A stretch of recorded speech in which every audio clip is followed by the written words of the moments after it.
installment of Black and Proud, our new series here at MPTF. And today, like Jen said, we have a very special guest. He's my new friend. He doesn't know yet, but we have the great grandnephew of Miss Hattie McDaniel. Welcome, everyone, Kevin John Goff. Thank you. It's great meeting you, Cindy. You too. So for anyone who doesn't know, Hattie she was the first African American to win an Oscar for her 1939 role in Gone with the Wind. And she won for Best Supporting Actress. So my first question to you, Kevin, how does that resonate with you to know that for as long as we are discussing Black history in motion picture, we will forever be talking about your great-grand-aunt?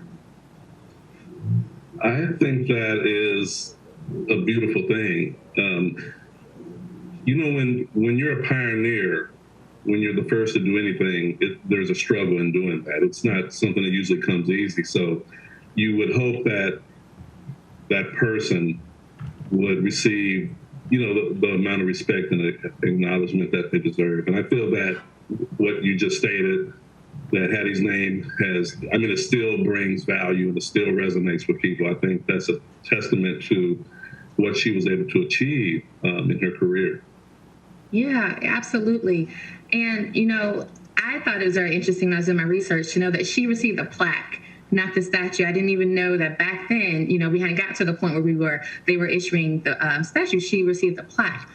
And so in her will, she bequeathed this plaque to Howard University to put it on display, kind of like, a forever keepsake of her legacy,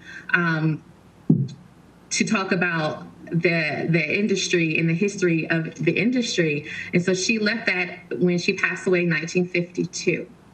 Right. And pretty much that's where the consensus stops in the stories, because everyone has an opinion as to what happened next, because the plaque is no longer at Howard University. Right. I think it was a few years after she won the Oscar that they started giving the statues to all performers, regardless of lead or supporting status. So, she missed out on that part. But it was still an Oscar. Right. Just a different type of Oscar. But yes, the Oscar being at Howard and then not being at Howard is it's an adventurous story in itself, and it parallels and it connects to Martin Luther King, which is interesting because when Gone with the Wind was released out to the public, there was a premiere which Hattie and other Black cast members weren't invited to. They weren't allowed to be there. But there was a young 10 or 11-year-old kid in the choir that was there, a Black choir that featured Martin Luther King Jr. as a young kid. So Martin Luther King was there at the premiere, Hattie wasn't. But you fast forward almost 30 years later, and that same 10-year-old, 11-year-old kid is assassinated in Memphis in 1968. And with all the chaos, no pun intended, chaos, with all the chaos going around the country because of the assassination, two of the hardest hit cities was Chicago and D.C. Mm-hmm. And of course, Hattie's Oscar was there, and sometime after that, it vanished and hasn't been seen in, I guess it's been like 50 years. And there's been a lot of theories on what happened to it. Can you discuss some of that? Yeah, one gentleman apparently said, I threw it in the Potomac Lake. Mm-hmm. Another person thinks maybe it's in someone's basement, or the drama teacher stole it, or it was probably destroyed in the fire during the riots and everything that was going on during 1968. So I'm assuming that after 50 years, it hasn't shown up on eBay to my understanding. So it's either destroyed, or maybe it is at the bottom of the lake, or maybe it is in a box somewhere and someone doesn't recognize it. But 50 years is a long time for such an historic Oscar to be missing. And I think more spotlight should be on that. And, what can we do for Hattie McDaniel? And in that regard. Right. Like, has it ever been replaced or? Not at this time. Okay. I mean, there's been public outcry to replace it off and on. Okay. I know that I'm sure that the Academy is very open and they support trailblazers and communities of color, but at this time it has not been replaced. Okay. That's really unfortunate. Do you guys have a picture of it, at least with your family? Have you? I mean, there is a picture of it, photos that are out there that was taken with her posing with it. But yeah, maybe that will happen. It would be a great thing, a historic thing, and long overdue. Absolutely. And after she won the Oscar, we know she went on to continue to work in the film industry. She had some other roles, groundbreaking roles. Unfortunately, the beauty of those roles was overshadowed by a lot of the criticism that she received because she was playing similar domestic roles as in Gone with the Wind. What do you say about, the criticism that she received? The interesting thing is, I don't blame Hattie. Hattie wasn't the problem. It was the industry. I mean, if you're anybody in any industry trying to go to work and the industry treats you a certain way or shortchanges you in some way or sets up barriers, that's not the employee's fault. That's not the person that's trying to show up every day and do their job. That shouldn't be on them. It's more on the industry at hand. So any criticisms of Hattie, I think, were unwarranted. Of course, she was a professional. And again, we're talking about almost 100 years ago. Things were different. Times were different. And I know there are people that even today criticize certain things about Hattie's roles. But my question to them is, what would you have done? I mean, you don't know what you have done. I mean, it's easy to say in 2021, oh, I would have did this, or I don't support that. But when you were living in a totally different era, totally different mindset, or I would say there was a mindset that was more out in people's faces as far as discrimination, then that was the way life was. I mean, my father told me stories of how he had to maneuver through Los Angeles in a certain way not to be harassed or killed himself as a young kid growing up in Los Angeles. So, and, of course, Hattie used to babysit him. So if he was having issues and she was having issues way before he was, you have to take that into consideration too, the era. Yeah. And I think, there's something to be said with, she put us on the map, like it or not, she put our face out there. She put us out there in the excellence that we're capable of creating, right. So someone's got to pave the way. Someone's got to do the quote unquote dirty work, so that we can be where we are today in entertainment, for the Black community. She knew she was biting the bullet. She knew she was taking one for the team. Yeah. There's no doubt about that. Even when she, left that Oscar to Howard, she wanted it to be a beacon for others. And she wanted to lead by example. So if it wasn't her, if she wasn't the first one to win the Oscar as a Black performer, someone would have. They would have went through the same thing most likely. Because there are two ways to fight injustice. One is from the outside, one is from the inside. She chose to fight it from the inside. And she wanted to open a door and open it just enough so that the next generation of performers, Black performers, could, maybe have a better outcome. And she knew that. She knew she wasn't going to receive all the benefits of the fruits of her labor. Yeah. And in her, I want to read this quote. In her acceptance speech, she said, "I sincerely hope I shall always be a credit to my race and to the motion picture industry," which I think she absolutely has accomplished. Like I said, her name, those of us who are in the industry absolutely know who she is. You can never tarnish, what she laid out for us, the foundation that she laid. And then she went on to do other things. I saw that she had Beulah, her radio station, her radio show. Hmm. Right. Yes. Beulah originally was a radio show that was being performed by white men portraying Black characters. So they were doing their stereotypical version of what they felt a Black person would or should sound like. Um, and I believe one of the stars of that show, one of the white voice actors, had a heart attack or something happened to him. So they had to find a replacement. And then another gentleman said, hey, there's this actress, Hattie McDaniel, you should get her. And they tried her out, and she came in, and apparently because of her efforts and her skill set, the ratings just increased. They went through the roof. So it showed that people do want authenticity. They do want something genuine. I don't think they want people to be the subject of ridicule.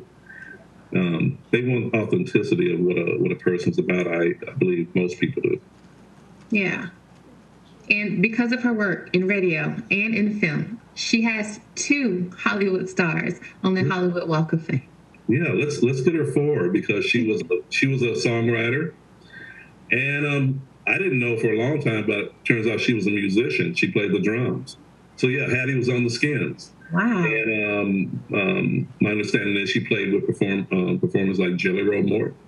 She would sit in and do the drums. So she was doing all kinds of stuff. She was a quadruple threat, and she just loved performing. She loved to see people smile. I think that's where that came from as a child. I remember doing that myself, just doing all kind of things and off the wall stuff to put a smile on my mother's face or something. And it's a gratifying feeling to be able to do that. And then to get paid for it, it's like, wow, I get paid for this too. Wow, that's nice. And to that end, she was also a part of a group that performed for the troops. She was in the Negro division of the Hollywood Victory Committee. She was the chairman of the Negro division of the Victory Committee. Her friend Clark Gable was the chairman on the other side of that. But yeah, I mean, when you think about Hattie, or I know when I think about it, I think of someone that was very unselfish. Because not only was she being discriminated against and criticized on one hand, and not be invited to premieres and all these things, and housing discrimination. But while all that is going on, in her mind, she goes, let me entertain the troops. Let me raise money by selling war bonds for the war effort. That is unselfish. So as much as she loved her successes and victories, she also thought about, well, what about people outside of me? And I've adopted that from her. So she's a motivator for me. Okay.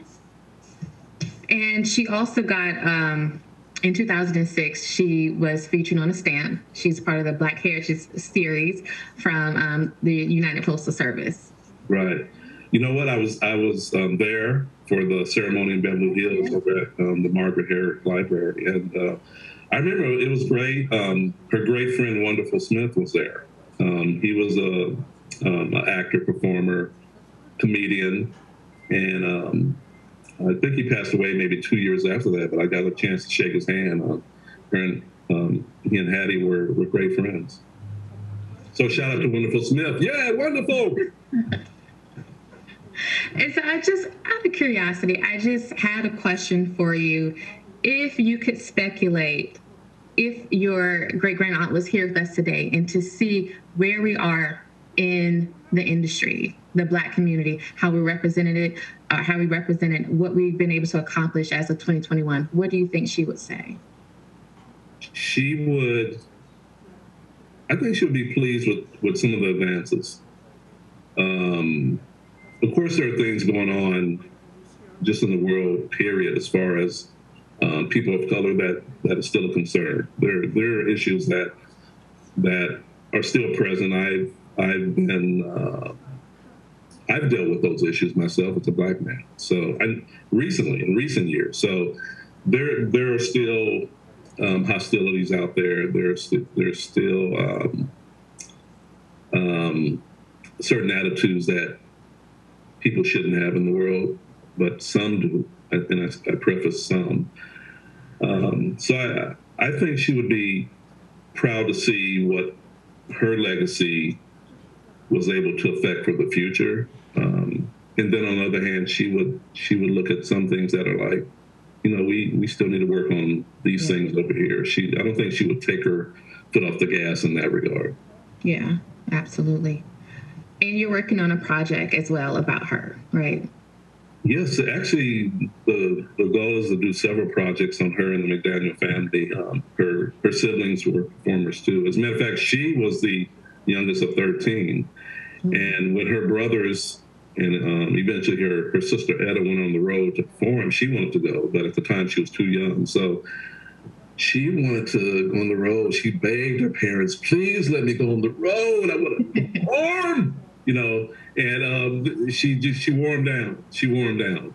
And they said, okay, you can go.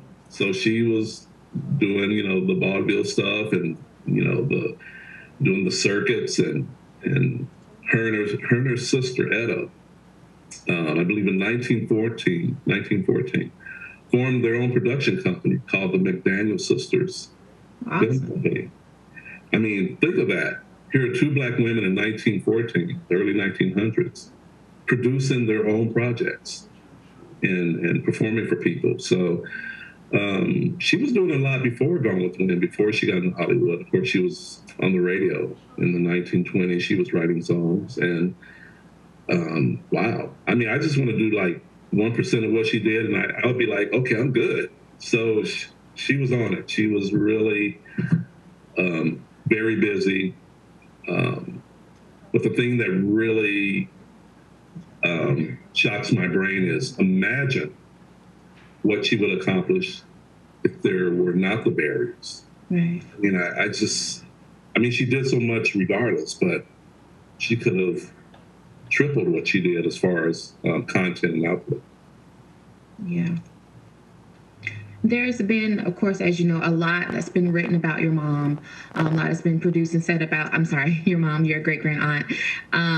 With you being a part of the bloodline, is there any lasting thing that you would like to say that is still missing from the literature on her? Yes. I mean, of course, we're working on putting together a docuseries on her life and the family that will touch on a lot of different things that a lot of people don't know. But Hattie was not just a performer in front of the camera. She just wasn't this character. She fought for housing discrimination, and she mentored other performers about the pitfalls of the industry, what to look out for, the do's and the don'ts. But she loved people, and it didn't, black or white, she loved people. She threw parties every weekend. So regardless of what she was going through, and this is something that is the Black experience. We go through a lot, but it doesn't matter. We get up. If we're knocked down, we get up, we rise. We still have this positive outlook. We always keep that hope. And I think that is definitely part of her story, part of her legacy. She had a lot going against her that anybody would, no one would have blamed her like, hey, forget it, I give up, Hollywood's not worth it. But she said, no, this is what I was meant to do. I can bring some value to others. I can bring value to this industry. Hopefully I can make some changes. I might not see them, but hopefully I can put my finger on the pulse of this industry, and down the road, there'll be a difference. And I think she made a difference. That's what I look at. And that's what I think people should remember about her, is that she fought the fight. Absolutely. And one of her quotes that I love is, faith is the Black person's Federal Reserve System. So she had faith. And regardless of what was happening in her life, she kept the faith. Amen. And Amen. Absolutely, as you tell her story, just a snippet of it, you hear that theme of tenacity and resilience that is so prevalent in our, community. But she absolutely took that torch and ran with it. And for that, we are very grateful. Yeah, so am I. Yes. It's a great thing for her, and hopefully we can continue moving that forward. Absolutely. So I want to show just this quick clip of her accepting her Oscar. It's a small clip, a short speech, but it is so moving. You hear her heart come through as she is accepting her award graciously. So I'm going to share that right now. I'm really especially happy that I'm chosen to present this particular plaque. To me, it seems more than just a plaque of gold. It opens the doors of this room, moves back the walls, and enables us to embrace the whole of America. An America that we love. An America that, almost alone in the world today, recognizes and pays tribute to those who give of their best, regardless of creed, race, or color. It is with the knowledge that this entire nation will stand and salute the presentation of this plaque that I present the Academy Award for the best performance of an actress in supporting roles during 1939 to Hattie McDaniel.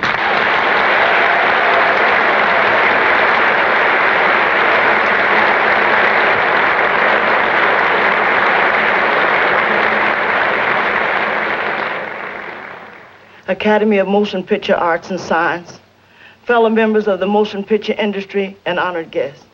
This is one of the happiest moments of my life, and I want to thank each one of you who had a part in selecting me for one of the awards.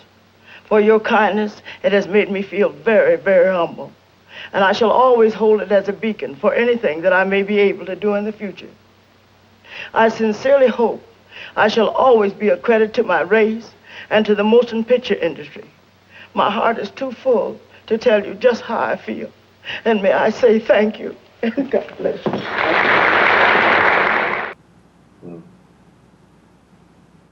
Thank you so much for joining us. Thank you, my new friend.